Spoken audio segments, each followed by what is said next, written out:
I awoke this morning with a dull ache in my head. I took 2 Excedrin and went about my day. It's probably due to the change in pressure outside. It should pass as the day goes by. 8 hours and 4 Excedrin later, the pain has greatly intensified. I have made plans to go see the doctor later.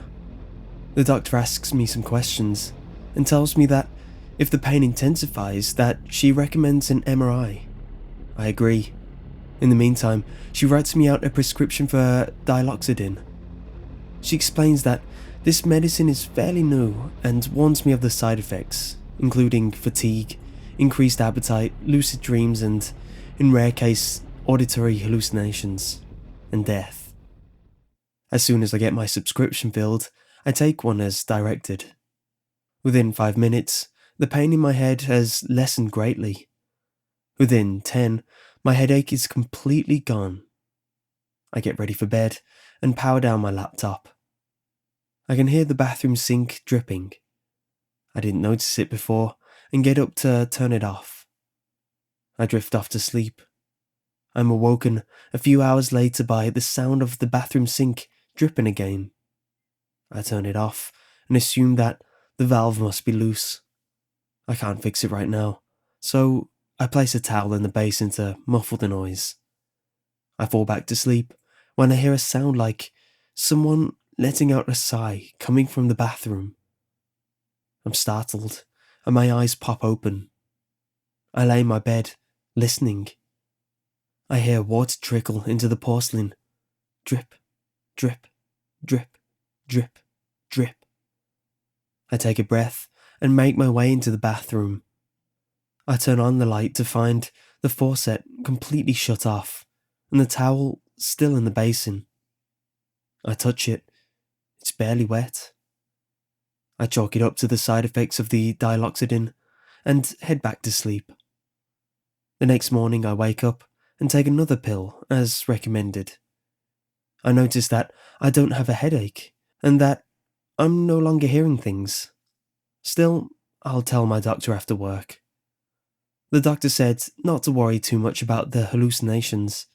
She said they weren't that bad, but if they get worse, that maybe I should cut back on the medication.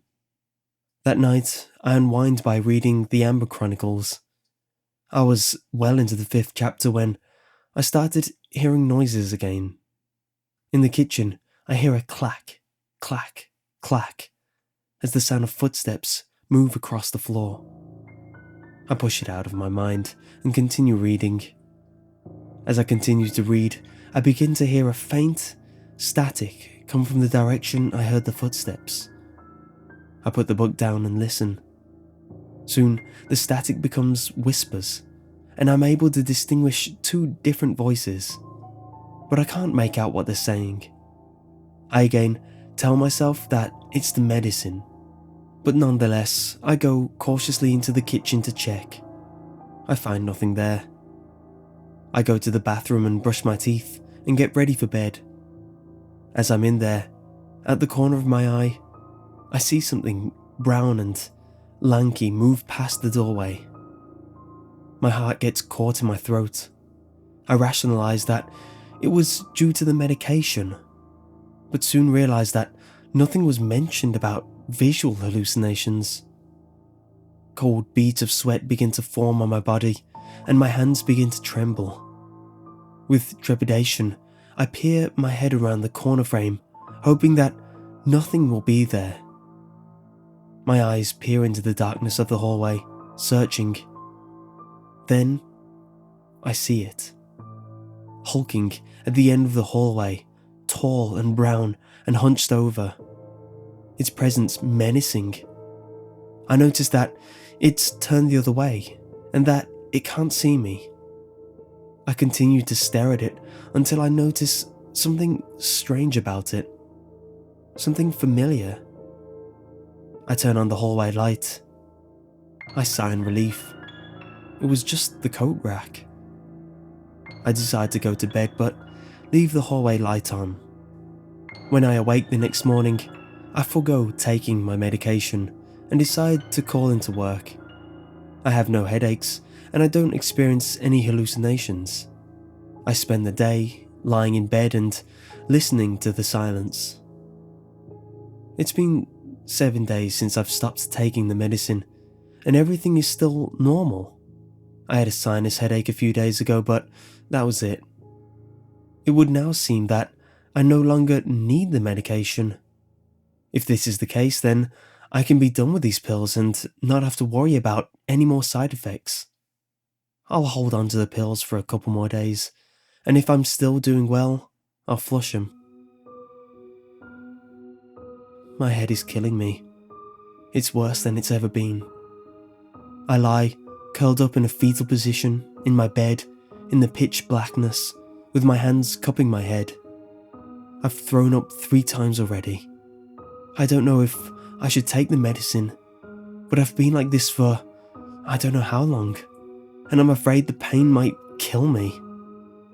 I down the pill with a glass of water. It's hard to keep from throwing up again. Almost immediately, the pain subsides and I can function again. I promptly call my doctor to set a scan at a local hospital. The scan comes back normal. No dark spots, no swelling, nothing to indicate what is causing the headaches. While I'm there, I ask the attending physician if there's anything else he could prescribe me for my headaches. He writes me out a script for amitriptyline and sends me on my way. I contemplate throwing the Diloxodin away, but change my mind, in case the amitriptyline doesn't work.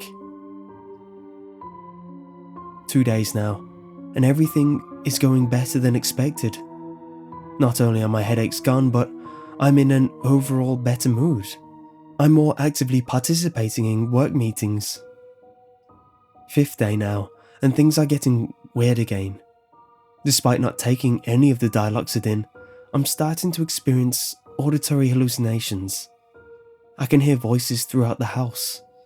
They sound like low hums of television conversations in another room, intermingled with growls, but each discernible. If I concentrate, I can count them. 1, 2, 3, 4. 4. That's how many of them are out there moving about, waiting. They can only move in shadows. I don't even know if they're real. It wouldn't surprise me if the amitriptyline caused hallucinations. I called the doctor who prescribed me the amitriptyline and asked him if it's known to cause any hallucinations. He says that it doesn't. Not fully satisfied with the doctor's answer, I visit forums and try to ascertain whether or not anyone else has experienced any types of hallucinations while on amitriptyline. The most I got was that a few people got dizzy or nauseated. I call my doctor and tell her about the amitriptyline I'm taking and the hallucinations I'm having. She tells me that it might be that the Diloxodin is still in my system and that everything should clear up as time progresses.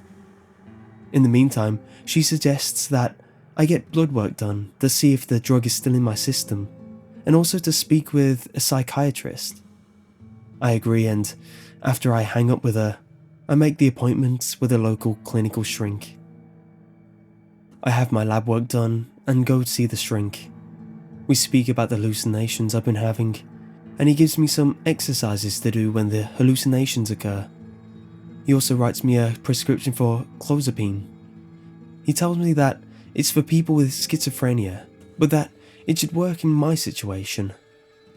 I don't like the idea of taking more pills, but if it'll stop the hallucinations, I'll try it.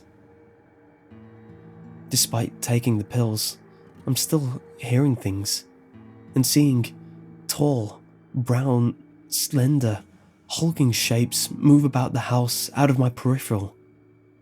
I rationalize that the medicine needs a week to fully take effect. I just wish I could do something about the sound of the water dripping in the sink. I know that the sound I'm hearing aren't real. The footsteps, the voices, the water dripping in the sink. But if I were to apply a physical solution to a mental problem, it might eliminate some of the hallucinations I'm having. The first thing to do is turn off the water under the bathroom sink. The dripping stops. Now, I must figure out a way to stop the footsteps. If I tell the hallucinations to leave, maybe they'll no longer bother me. It's unlikely, but it's worth a shot. I can hear them in the living room, mixing of low guttural voices and the sloshing wet sounds. I step out into the hallway and peer into the darkness. I see 4 of the brown things hunched over in the living room, their backs scraping the ceiling. Long, slender arms that come past their knees, and the sound of saliva dripping from their mouths. I tell myself that it's just the coat rack and reach over to turn on the light. As I do, my phone vibrates in my pocket. I answer it. Hello? Hi Mark, this is Dr. Jacobs. I've received the results back from your lab work. There's no trace of the Diloxodin in your blood. I stand there in horror, looking at the things in my living room.